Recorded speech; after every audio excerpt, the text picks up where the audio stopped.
All right. I'm going to read you half of an inspirational quote, and you guys are going to finish it. Inspire to conspire. What would you add to this inspirational quote? When the going gets tough... Bill Cosby puts pills in your cup. Sherrod, when the going gets tough... Tough gets a Jewish lawyer. Reality. Jim, what do you do when the going gets tough? I bite the pillow, try to relax, and take my punishment like a big boy.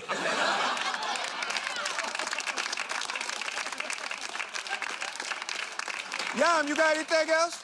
I say when the going gets tough, do like everybody else and blame a black guy. O2 real for the room?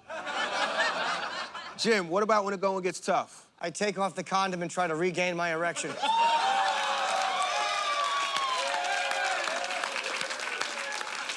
Life is 90% of what happens to you and 10%... How good your is. I think it's about 50-50, actually. Sherrod, life is 90% what happens to you, 10%... What the white man does to you. Granddaddy taught me that. My granddaddy taught me that. It's 90% what happens to you and 10% lying about it and taking Valtrex.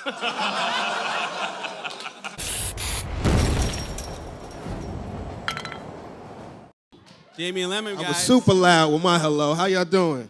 Here we go. Let's try to have as much fun as that, man. That's Hell yeah, let's do it. Look at that body language. That's a great freeze frame right there. That is a hell of a freeze frame. That's when the stroke hit. No, I'm joking. So tell me a little bit, man. How does it feel to have your own show? That's amazing. Congratulations. Thank you. Thank you. It feels good. It feels good. You know, I'm excited about it. Yeah, it feels good. It's exciting. It's fun. You know, it took me a minute to kind of get into the role of a host. You know, like I always say, when you do anything like comedians or whatever you aspire to be, you grew up looking at other people doing what you wanted to do. So when the opportunity came to host, immediately the first thing I started doing was looking at a bunch of hosts that I liked to see how they approached it. I kind of viewed it as like the template for hosting. And then you just have to remind yourself the reason that you are where you are is because of who you are. And you need to make sure that that shines through. Just be comfortable with yourself and bring that across, and everything will work out for the best. So Absolutely, man. I mean, are there any great comedians that you've been following or that you like in the hosting aspect, in the hosting realm? Oh, hell yeah. There's a bunch of I mean, Martin Lawrence is one of my favorites. He hosts Def Jam. You know, when I used to do a weekly show downtown Lower East Side years ago for called Comedy on the Hump, and we would switch off. Me and my man Vlad Kamanya, one person would headline, one person would host. So when I had to host, I would go watch old Def Jams to see how he approached it or whatever. You know, so you see stuff like that. What other good comedian hosts are there? I can't think. I mean, I like great hosts. I liked Regis.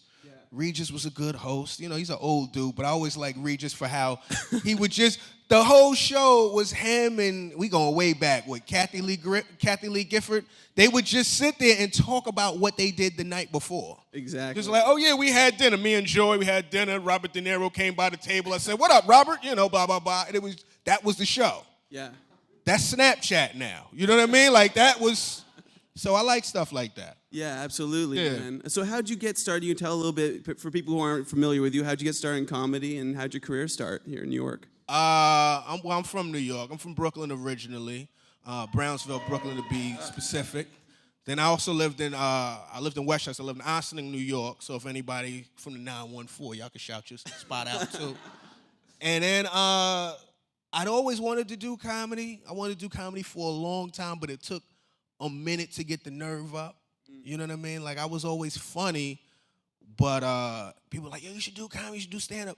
And I was just funny casually, you know what I mean? Like, it wasn't my chosen profession, because I felt like once you jump into it professionally and you find out you might not be as funny as you think you are, now I got to find a whole new identity for my life.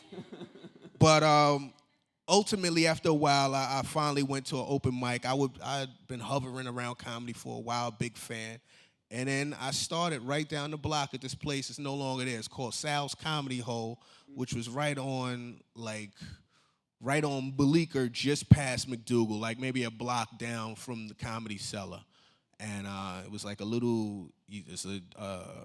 cellar, so you would have to step down into the basement type thing. Glamorous, yeah. You said what? It's a glamorous spot. But some of the best comedy happens in cellars. Like, that sets the tone. Like, we going subterranean, we got low ceilings, we drinking. There's gonna be some things that are gonna, this is a sacred space.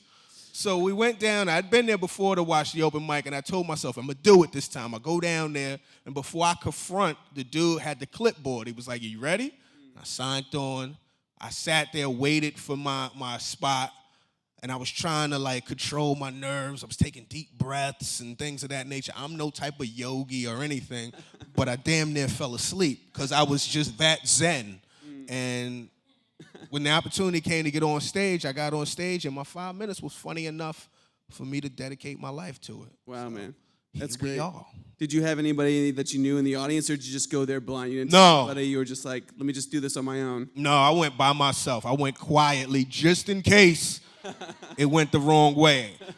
I was doing comedy on the low for a long time, like quiet, because I had this crazy idea that I was gonna go from beginner to great in 6 months. You know what I mean? Because I felt like it was my calling, right? So I was doing comedy it was almost like I was selling crack, because you have to bark people to get into the show. So I'd be up and down, looking down the block, making sure I don't know nobody. Like, yo, you like comedy? All right, go downstairs real fast. Hurry up, it's comedy in the basement, Yeah. And it worked out. It was fun. Yeah, man. So you're having dinner with your friends, and you're like, oh, wait, I gotta go to bed. Yawn, that sort of thing. It's real suspicious. Like, yo, what's going on? What's your man doing? It's crazy. I mean, you see these guys who are out there, the New York streets hustling to get you at a comedy show. You never know how those guys are going to end up, Did you ever see yourself, getting to this level where you have a show, you're doing spots at the Comedy Cellar from, those early days? You always knew that? That was the goal. I don't think you go into anything to fail. You know what I mean? Like, if you do, you might as well not do it at all. Your aspirations should be high, So I think, I saw a lot of this. That was the goal. That was the aim. When I would leave Sal's Comedy Hole, I would walk past the cellar, see who was on the lineup, sometimes go in there, sit on the jump seats, get to see people like Patrice, get to see people like Attell, Chris Rock drop in and do new material, which is one of the best things as a comic to ever see some of your idols doing new material that it doesn't hit yet. So to see Chris Rock get a groan, right, or people I don't know about that one. You like, oh, that's fucking Chris Rock. You know what I mean? It's inspiring. You like, okay, so there is it's the path. Everybody, you can't avoid the stepping, the path of developing your material. You can't do it without an audience comedy. So it's trial and error. So for as many great shows you have, you might have some bad ones. Yeah, absolutely. And, people like to reference, the Jerry Seinfeld doc, comedian where he threw out his act and he got it back started again. And he was doing pop-ins at the Comedy Cellar. Who have you met along the road that has sort of blown your mind or helped push you? I mean, when you're talking like Patrice, you're talking to these guys who are legends of their own right. That has blown my mind. I've talked to some of the greats that it's like surface conversation. You know what I mean? I've chopped it up with Chappelle. I've asked him questions, and he's given great insight. One of the things he told me was, I'm not afraid to let them see me sweat. You know what I mean? And that meant a lot, because a lot of times, if you don't want to take risks, you can only go but so far. You gotta risk saying something corny, saying the wrong thing. So that was cool. I met Louis C.K. early on. And one of the things he said was most comedians get to about 30 minutes and then they plateau. They don't challenge themselves. So stuff like that. I got to interview Tracy Morgan when I first started comedy. And we kicked it for 2.5 hours. And I would drive around with that interview tape for months. Really? It was like a self-help. I was in it, I'm listening to it, because this was early on. So I was a new comic asking every question I wanted to. When you first start doing comedy, you kind of worried, at what point will you start getting paid? Because you don't really get paid at first. You're just doing it for stage time. And I remember I was like, yo, Tracy, when should I start trying to get money? He was like, nigga, get money now. Are you a slave? I was like, nah, then get money. You don't do this for free. I was like, thank you, Tracy. I appreciate that. That was so profound and aggressive. Good looking out. Yeah, man. That's amazing. That's so you gotta get that tattoo, man. That's a good motto. Yeah, that was it. That is tattooed. Get money now. So let's talk a little bit about Comedy Knockout, man. ahead. I mean, congratulations on the show again. Yeah. How'd you guys come up with the concept? I mean, it's 3 comedians. They're coming in. They're competing, you know, for the audience's approval. Yeah. So tell me a little about the birth of it. Well, the birth of it, the creator is Mo Mandel, who's an executive producer. He's a comedian from the Bay Area. He's in LA now.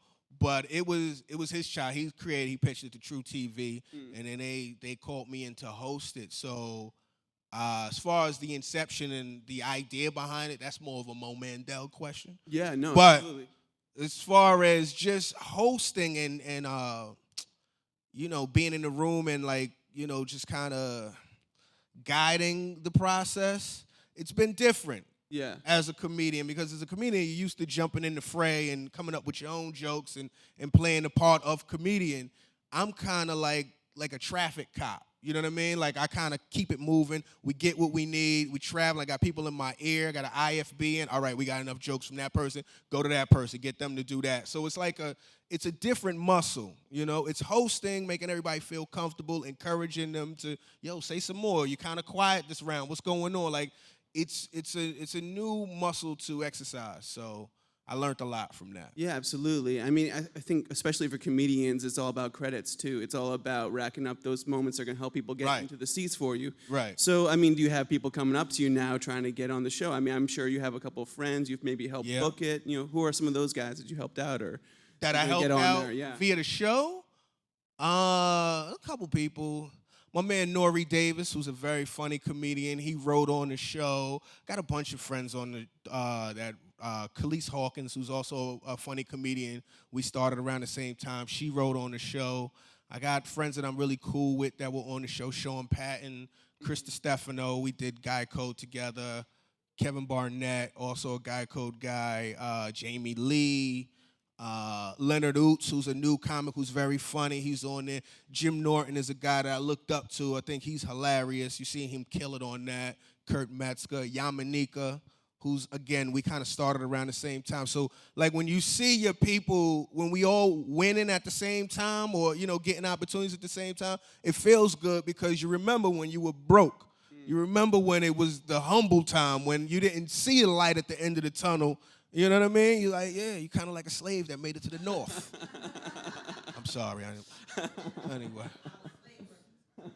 Is that the second one? It's 2 slave references, too many for, it's not February. I should save my slave material until February. Somebody's counting out All there.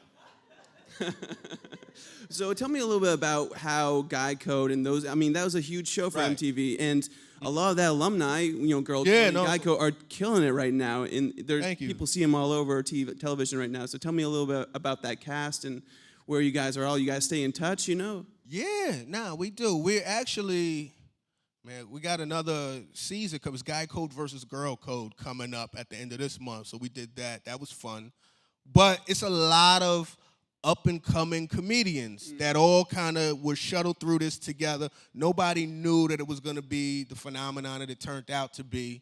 So, you know, just to see it happen and to have people going through the process with you, like my man Andrew Schultz. He actually lives right around here, but like my man, we started together. This is my guy. Like, this is my guy when we would sit there and try to figure it out. Like, what's next? You know, I don't know. We got to figure something out. Maybe I should put something else on YouTube. Hopefully it'll break through. So when we got the opportunity, we started to see that it was resonating. You got in the world, people like, oh, you know, they recognize you. It was exhilarating. It was something different, you know. It was starting to become your first bout with fame or at least being familiar. And you touch base with people. Yo, they recognize me out in such and such. You know, you get into that. You see how some of the people that you worked with have, you know, their momentum is is continuing. Like Charlemagne is on fire. You know, he's got the Breakfast Club stuff. He has the Uncommon Sense stuff. He's cracking.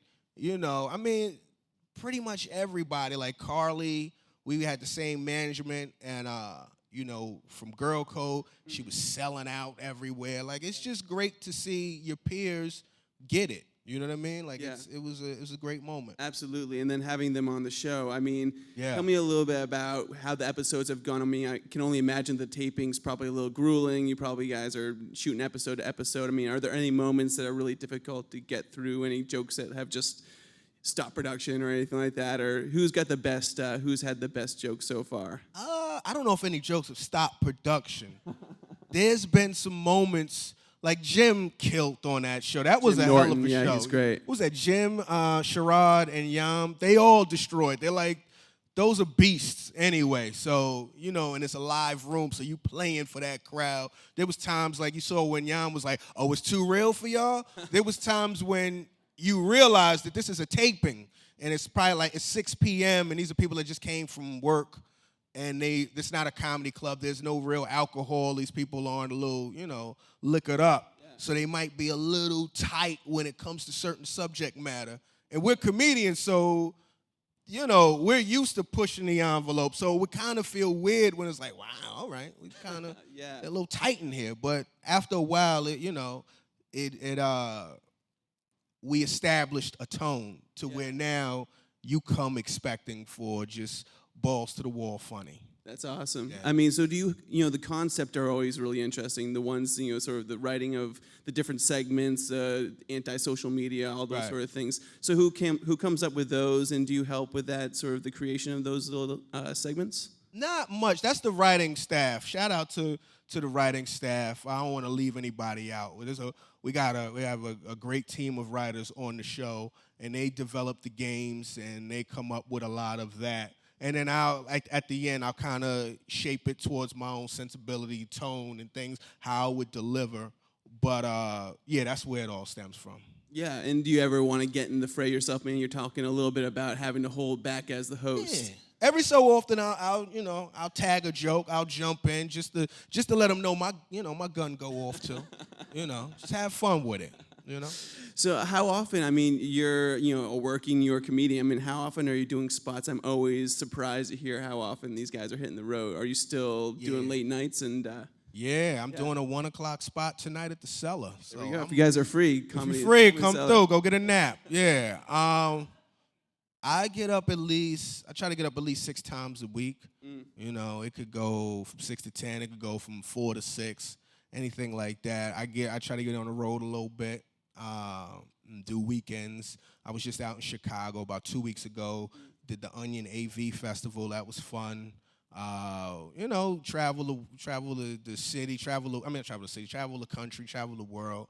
I was just in Scottsdale, Arizona doing a weekend. Before that, I was in where was I in? Chicago. I'm going to Philly soon, going to Denver, just going out in the world, you know, dropping off in different people's cities, kind of getting a grasp of what their city is, spitting it back to them. Yeah, I'm wondering, you know, do you find that a lot of different cities are reacting to the material differently? I mean, in what ways, and how are the vibes different than the New York City vibe? Yeah, I think New York City, we was spoiled by so much diversity, you know, on many levels. Racial diversity, economic diversity, you know, just sexual diversity. Like, there's somebody that represents damn near everything in the New York crowd. Whereas if you go to certain places, it might be more of a monolith. Like, this town is kind of, you know, they pretty much all do similar things. Yeah. Or, you know, they're a more conservative audience. You know, there's places that I didn't expect to be as conservative as it was. Like, I went to Minnesota. Minnesota's quite conservative. Certain college campuses can be conservative more than you would expect. You would figure that college is, you know, it's a bastion of learning and trying to find yourself. But what I've noticed, my own theory is when you go to college, this is the first time that you really start to develop your own opinions about things, and you're very, like, stubborn about them. Like, rather than engage and have a conversation, a lot of people, it's like triggers sometimes. The college crowd, they hear a word like, whoa, whoa, whoa. we don't like that on this campus. And you're like, all right. Yeah. And you got to win them back after 5 minutes. Like, nah, well, you know, I didn't mean it like that. All right. You know. So, I mean, tell me a little bit about, we were talking about coming up with jokes. I mean, what's inspiring you right now? I mean, what are the struggles that this country is going through that you're making your material out of right now? What's, like, the new bit? The new bit? I wish I had something profound. Doesn't have to be profound. Nah, I mean, I'm talking about how I'm not looking at ass this summer.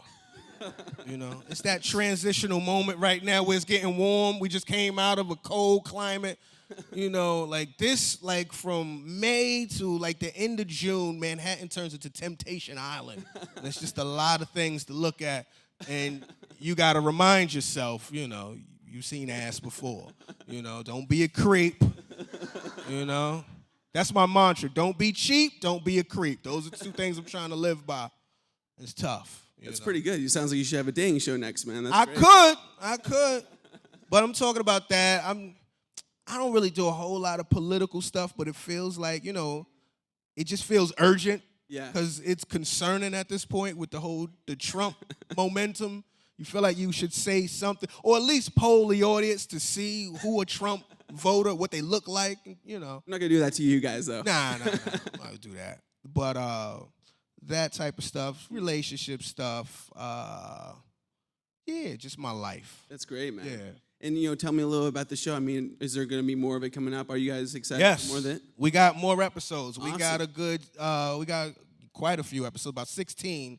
We're about to start shooting now, and it'll be coming this summer. I'm excited about it. We definitely got some more in store, some more great comedians on there going for the glory. It's going to be a good one. That's awesome. Can you share any names? Is that on the DL right now? That's still TBD right now. We'll hit you with the exclusive soon. Absolutely. Nice. Well, we're going to throw it out to the audience. We have a couple questions in the crowd there, right? Anybody? Hey, Damien. Hello. I'm going to binge watch this show when I get home. I love True TV. All right. Is it hard to stay patient when you're going on the road and testing out these jokes that you're going to eventually tell when maybe like the Trump jokes they're kind of timely jokes? Mm-hmm. Well, that's the thing. Like, I try not to invest in too much topical material because it'll hit for like 2-3 months and then you got to throw it away. But it's good maybe up front at the show just to kind of break the ice because it's on everybody's mind at that moment. You know what I mean? It's like right now people are talking about the playoffs or the finals. We're not going to be talking about that in a month. But you could crack a conversation. Oh, do you see LeBron last night? And then you could talk about whatever else you want to talk about. So that's that. I don't think it's frustrating. It's part of the process, you know?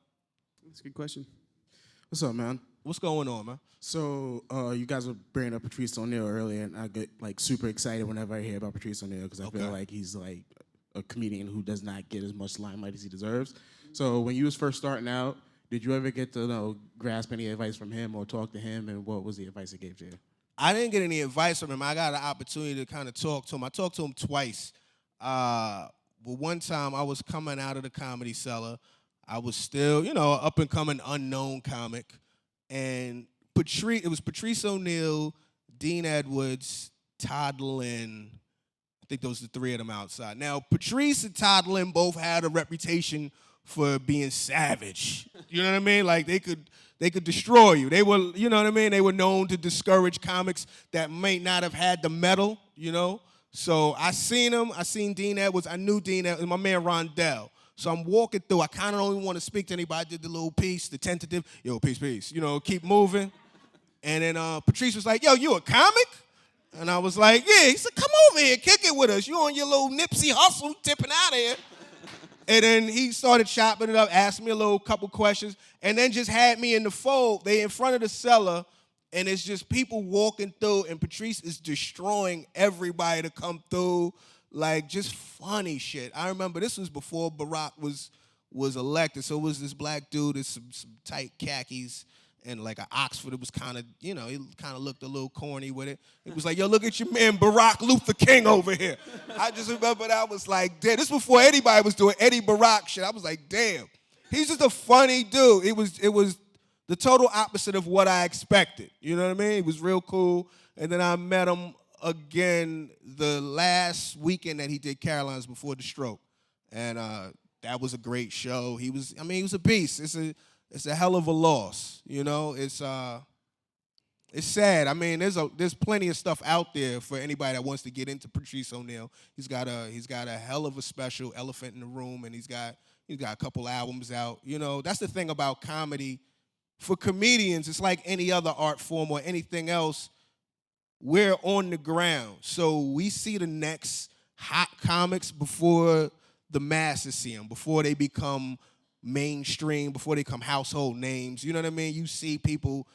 I remember seeing Kevin Hart on a Wednesday night working out bits for his first special, and it's like you know when they're dope before everybody else is. So when they get their due, you like yeah, and then sometimes when just before they're gonna be super big, they lose, you know, they die or whatever. It's like, it's unfortunate, you know. But I always encourage people to go go check these people out because they're still funny as hell, you know. Absolutely, go check them out. Next question. Great one. How's it going, dude? How's it going, man? My question is, what do you think is the hardest part about being a comic?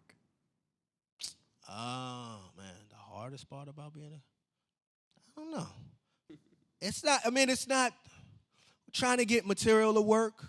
That moment when your material is in transition, when, like, you going from one act, like you abandon old material that used to crush, and then you're trying to build some new material that crushes, and it's that transitional moment where it's not what you're used to.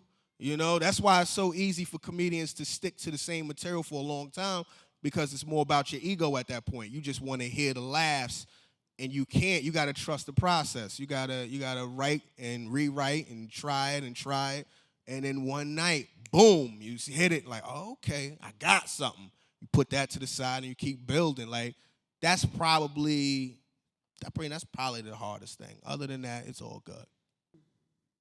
One question right here. Uh-oh. Yo, man, what's good? What's good, man? Oh, man. You said that like we had a problem. What's good, fam? You ain't think you was going to see me, huh? On the stream, fam. Let's get it. Go ahead. I see you here at AOL Build, man. It was you was nervous. A little bit. You was looking at the exits and shit like that. Nothing but love, bro. Thank you, Pa. I appreciate it. So, what's the craziest thing that's happened to you recently that you would incorporate into a set? Because for me, pretty much more or less, I know this is going to be like a random sort of story, but I pretty much got dumped by a bald chick because she didn't like that I had a twin-size mattress. Wow. So, like, I figure that I need a platform to kind of put that out there. Wow. So, do you have wanted to get something that off similar? your chest, huh? It had to come out. What's her name? Put her name out there. Put an Instagram on. Hi, Jenny. How you doing? Wow. Wow. Damn. A twin-size mattress, huh? That's funny. He just really wanted to unburden himself. He didn't even have no question. He was like, yo, dead ass, let me tell you what happened to me, though. So I still got a twin-size mattress, but I'm saying I'm on. Did you feel because she was bald, she didn't deserve to have any choice in the matter what mattress she's? If she had if her hair was down her back, would you have been less offended? No, I'd be equally offended. He was like, yo, you bald and you. I had that. I haven't had a twin-size mattress since undergrad, but I managed to do my thing on it. Never mind.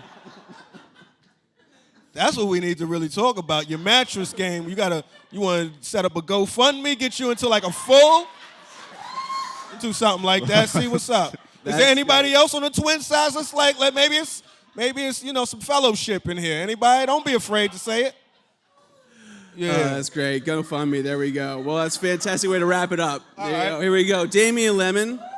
It's True TV. It's Comedy Knockout at 10:30. Check it out, guys. Thank you. Thank you for coming out. Good to see y'all. Take it easy.